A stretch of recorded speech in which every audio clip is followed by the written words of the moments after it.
G'day guys, my name is Proto and welcome to my channel.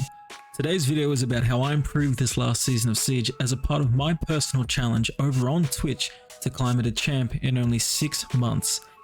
These are some handy tips I picked up along the way in my first month. Using these helped me go from averaging silver and gold to entering emerald and hopefully into that mythical champ rank we all crave. Now I understand that these tips may not surprise most of you, and that's okay. This is mainly for newer players or for people who wanted to climb a little higher next season. Now keep in mind that these tips will be broad, as I wanted them to remain relevant as we move through the season change and along with it the inevitable meta shift. Now with that being said, let's get into it. Tip number 1.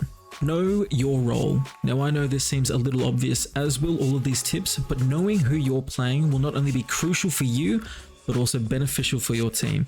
Whether you're in a stack or solo, this is a team-based game, and so anything you do will impact your team positively or negatively. I, for example, stuck to playing defense operators with a set and forget mentality, so I could get my stuff down and still be useful if I did end up dying within the round. I also stuck to playing hard breach on attack, whose sole purpose is to get a reinforced wall open. The operators I mained this season were Jaeger, Mute, and Legion on defense, and Thermite, Ace, and Hibana on attack. Now, I'm not going to go in depth on how these operators work, as there are 1,000 different how to play videos on YouTube. However, if you would like me to do an in-depth dive on the operators of Siege, let me know down in the comments and we shall see what the future holds. Now, what I will tell you is why I chose these operators and why I think you too should choose them. So when it comes to Siege or FPS games on PC in general, I am pretty new. Coming from console, in roughly the last year and a half, I knew that I couldn't compete with high elo players in a straight gunfight, meaning that my team is now at a numbers disadvantage if I were to adopt a roaming playstyle. So, with this in mind, I opted for an anchor playstyle, meaning staying on site and making it difficult for attackers to get the plant down. Using the operators that I chose, I can set up the site for my team and get my gadgets down in areas that the enemy could push from. The best part about these operators is that all of them have gadgets that are passively beneficial to the team. Just slap the gadgets down and you're up and running. After doing this, I can choose a passive angle to hold the site or use the cameras to help the team know where the enemy is pushing from. Alternatively, on attack, I chose to hard breach, as no matter the map, having someone who can open reinforced walls or hatches is always beneficial. As a hard breacher, it is wise to play more passively, because if you're the only one, dying could leave the team at a massive disadvantage, as they will now need to play the map on the defensive team's terms. Use your drones to make sure that the area you want to hard breach is all clear and give it a makeover. If you get it open, amazing, but your job isn't done. Now you can either drone for your team to help with push or try to get a plant down, as the diffuser will more than likely be in your pocket. Regardless of what side you're on, the whole idea is to be beneficial to the team. Tip number 2, mute and report toxic players. Okay, this one contradicts the idea of my first point, and that this is a team game. But if you have someone yapping in the chat calling you trash, they aren't helping you and they aren't helping your team.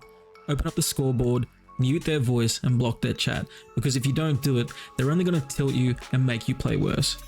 Do it or don't, it is up to you, but I will highly recommend that you do this and also report them to help punish them for making it difficult for new players to get into this game. Tip number 3. Know your maps. I cannot stress how much of an advantage this is over a lot of players in lower elos. Knowing how to traverse the map and where to be careful of spawn peaks will give you more confidence when playing on both sides.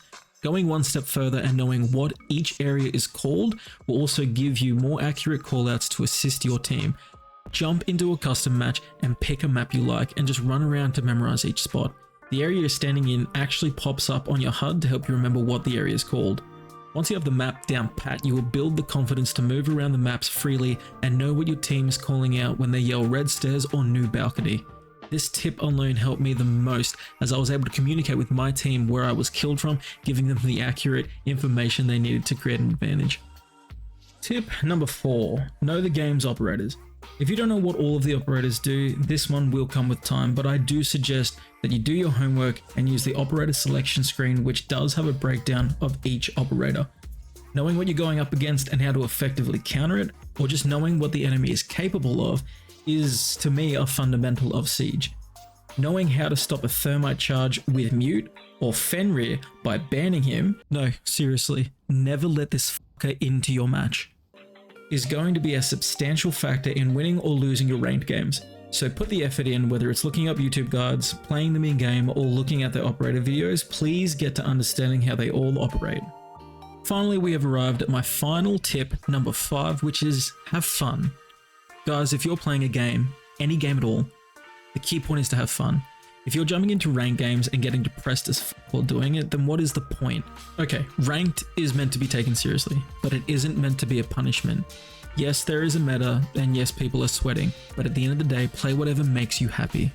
This list is not a guide on how to play, it's just some tips that I cobbled together while getting better and having fun doing it. Don't let anyone online tell you who and who you cannot play unless it's Fenrir. Seriously, fuck that operator.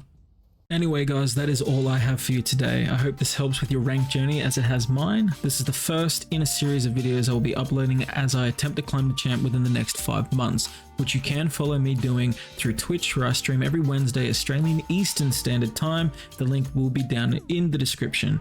Now I mainly upload shorts through YouTube and TikTok, but I'll do more full videos if there's any demand for them. So if you like my content, please feel free to subscribe. That being said, thank you for watching and have an amazing day. Adios. Hey, shot. He is, he's below. Lobby right now, lobby right now.